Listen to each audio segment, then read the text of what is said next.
The state Supreme Court is ordering the Republican-controlled state legislature to redraw and make new legislative maps. The court ruled in a 4-3 decision, arguing the GOP advantage is unconstitutional because the districts drawn aren't contiguous. Joining us now to break this all down for us, Mordecai Lee with UW-M's College of Political Science. Mordecai, great to see you. All right, on the Mordecai meter, how big of a deal is this? A big deal. So should we say 7.5 out of 10? Because for the last 10, 15 years, the state Supreme Court has been controlled by a de facto Republican majority. Then we have a spring election, and now all of a sudden the Supreme Court is controlled by a de facto Democratic majority. So the new Democratic majority tosses out the maps that gave us a conservative Republican legislature.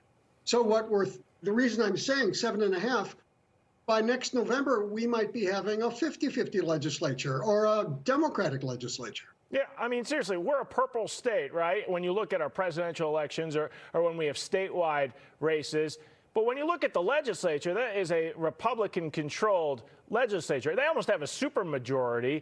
What will the new maps do? Is this going to change power in Madison? Ben, you really nailed it. You know, it's going to take a couple of steps. This might go to the U.S. Supreme Court. But this court made a very narrow ruling. They said, we want a map where all the districts touch each other. In other words, no islands that are part of a district. So theoretically, there could be a compromise, just like any other bill passes the legislature. A Republican legislature does a compromise with a Democratic governor, and they send a map to the Supreme Court. That would be the ideal outcome. But I think it's going to get a lot messier before we get to the ideal outcome. It's been good to be a lawyer in Wisconsin the last several years here. There are other lawsuits that are working their way through the court systems that have been challenging these maps with today's ruling that they need to redraw the maps. What happens to the other issues? You said this was kind of a small issue that they've turned into the big thing by throwing out the maps, but there were other arguments to try and get these maps thrown out. Depends on where those other cases are. Are they in an appeals court? Are they in a circuit court?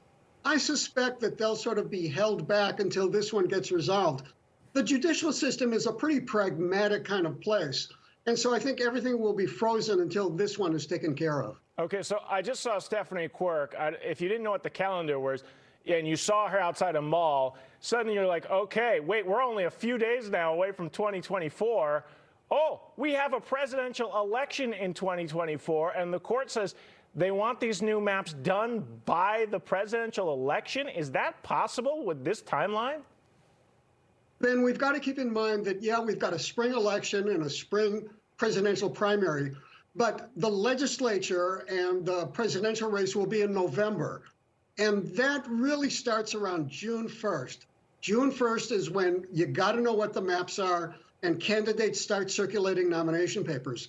So there's 5 months for this thing to shake out. I think that's enough time. It's fascinating. It's unknown territory, and I feel like every time we bring you on, we say those exact same words. Mordecai Lee, we know we'll have you back soon because there's lots of things happening. Happy holidays to you. Thank you. You too, Ben.